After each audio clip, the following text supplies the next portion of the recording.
Hello students, welcome, नमस्ते, welcome to bmsclasses.com।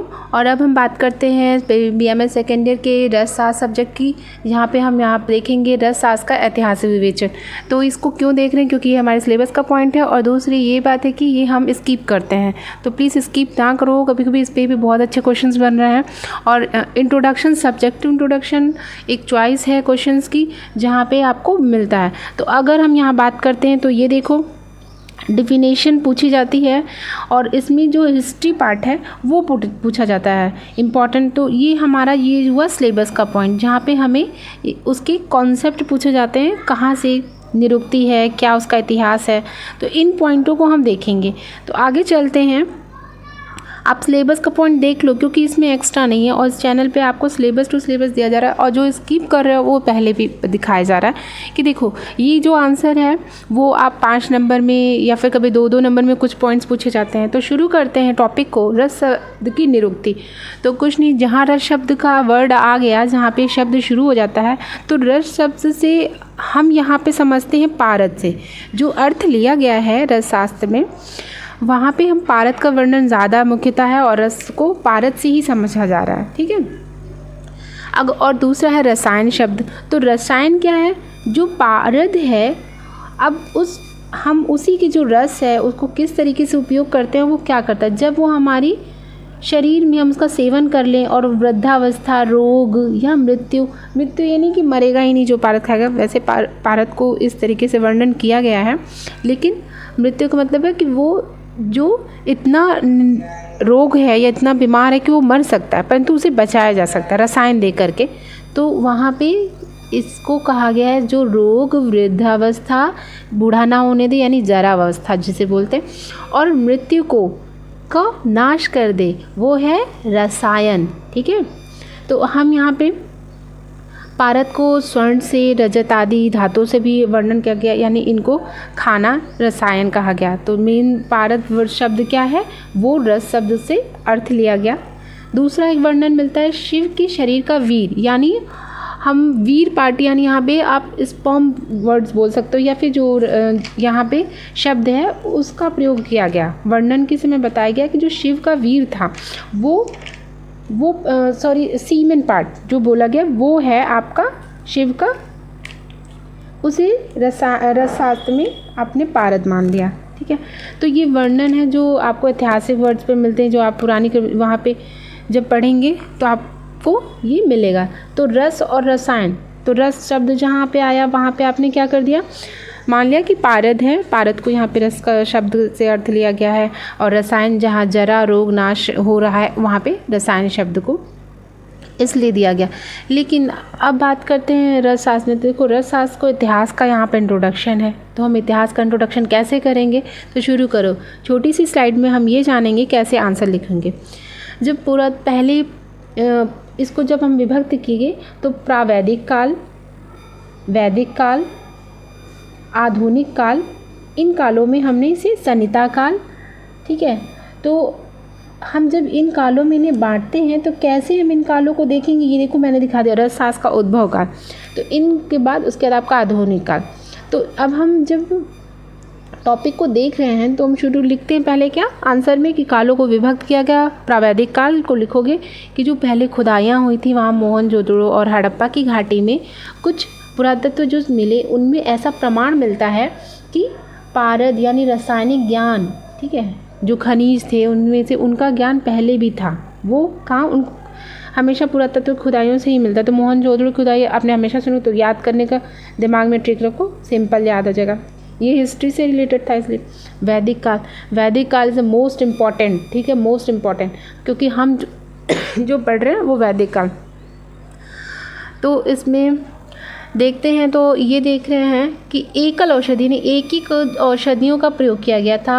यहाँ पे एकल औषधि, और जिनमें खनिज हैं, तत्व, सभी एकल औषधियों का प्रयोग करके, और मिश्रित औषधियों का प्रयोग नहीं बताया गया। एक औषधियों का, जैसे हमने पारद का प्रयोग देख दिया, गंधक प्रयोग, और खनिज द्रव्यों में एक औषधि का प्रयोग, स्फटिक का प्रयोग, या इस तरीके से बताया गया था। तो वहाँ पे हम लिख देते हैं वैदिक काल में कि यहाँ पे एकल औषधि वनस्पतियों का प्रयोग बताया जाता था, और इसमें खनिज और जंतु जो एनिमल से लिया जाता था उन तत्वों का प्रयोग भी एकल औषधि यानी ये सिंगल ड्रग्स, ठीक है, सिंगल ड्रग यूज़ है। यहाँ पे मिक्सिंग जो मेडिसिन थी, औषधियाँ थी, उनकी बात नहीं की गई थी। फिर हम आते हैं ये वैदिक काल में कैसे 4 औषधियों का प्रयोग बताया गया था। अथर्वणी, अंगिरसी, दैवी और मनुष्यजा, ये 4 प्रकार की औषधि यानी 4 टाइप्स ऑफ ड्रग्स जिनका हम यूज़ कर रहे थे उनको वर्णन किया गया। इन वर्णन को हम देखो तो इन वर्णन को हम देखेंगे तो अथर्वणी, अंगिरसी, दैवी, मनुष्यजा, ठीक, इन्हीं से कोरिलेट करके लिख सकते हैं, लेकिन यहाँ पे हम सिर्फ नेम बताएंगे क्योंकि फिर चलते हैं संहिता काल। तो संहिता काल में जितनी संहिताएँ हम जो मुख्यतः चरक संहिता, सुश्रुत संहिता और अष्टांग हृदय, अष्टांग संग्रह पढ़ते हैं, उनको हम यहाँ पे देखें तो मुख्यतः कहाँ कहाँ कैसे वर्णन मिला। तो ध्यान रखना बृहत्त्रयी का मतलब यही है आपका चरक, सुश्रुत संहिता और अष्टांग हृदय। तो यहाँ पे हमने इन 3 बृहत्त्रयी में 3 प्राचीन मतलब सबसे पुरानी जो ईसा पूर्व 1200 शताब्दी का, ठीक है, बृहत्त्रयी ग्रंथों को माना गया, बहुत पुरानी ग्रंथ थे। इन ग्रंथों में हमने क्या किया, पार्थिव, औदभेद, जंगम और पार्थिव, ठीक है। आप भी ने फर्स्ट ईयर में पदार्थ विज्ञान में भी पढ़ा होगा, ठीक है, वहाँ पे भी पढ़ा होगा और अष्टांग हृदय में भी पढ़ा होगा, तो इसे एक्सप्लेन करने की कोई ज़रूरत नहीं है।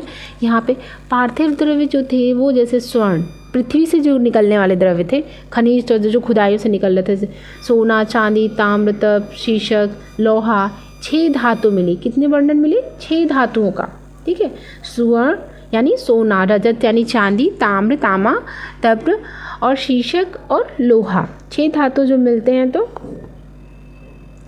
जो त्रपु धातु है, ठीक है, तो इनमें और रत्न क्या मिले? माणिक हुआ, मुक्ता हुआ, पुष्पराग हुआ, प्रवाल, हीरक, वध, तो आदि। ये भी मैंने पिछली वीडियो जाके देखो, वहाँ पे आपको मिल जाएगा। और प्लीज़ स्किप मत करो, छोटे से आंसर में भी वीडियो स्किप मत किया करो।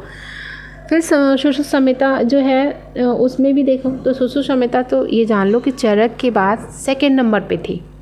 तो 2nd नंबर पे जब हम इसे द्वितीय स्थान देते हैं तो वहाँ पे इसमें हमने चरक संहिता से भी ज़्यादा रस शास्त्र द्रव्यों का उल्लेख पाया। क्या यहाँ पे क्या बताया गया? यूज़, प्रयोगार्थ, मतलब उसका प्रयोग बताया गया था, उनका प्रयोग कैसा, जैसे कि एक वर्ड संख्या का इस ग्रंथ में सबसे ज़्यादा प्रयोग बताया गया, और धातुओं और रत्नों का प्रयोग चरक की अपेक्षा भी यहाँ ज़्यादा किया गया। तो क्या किया, चरक संहिता में हमने देख लिया, वहाँ द्रव्यों का औषध द्रव्य, तो पूरा द्रव्यों पे, वो औषधियों पे ही आपका औषधि द्रव्य है, जांगम है, जंतु है।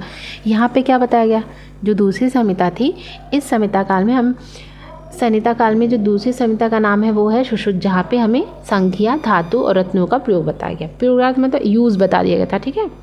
फिर तीसरा ग्रंथ आ गया, तीसरा वेद आ गया, अष्टांग संग्रह या अष्टांग हृदय को अगर हम लेते हैं तो वाग्भट, 2 वाग्भट थे, वृद्ध और जो आपके, तो वहाँ पे उन वाग्भट ने जो 6वीं और 7वीं शताब्दी में वर्णन मिल रहा है, वहाँ पे हमें चरक और सुश्रुत को ही आधार मान के उन्होंने और औषधियों को विकसित कर दिया, ठीक है, उनका विकसित स्वरूप दिखाया, जिसमें उन्होंने रस, गुण, वीर, विपाक का वर्णन कर दिया, ठीक है। ये एक्सप्लेनेशन हो गया।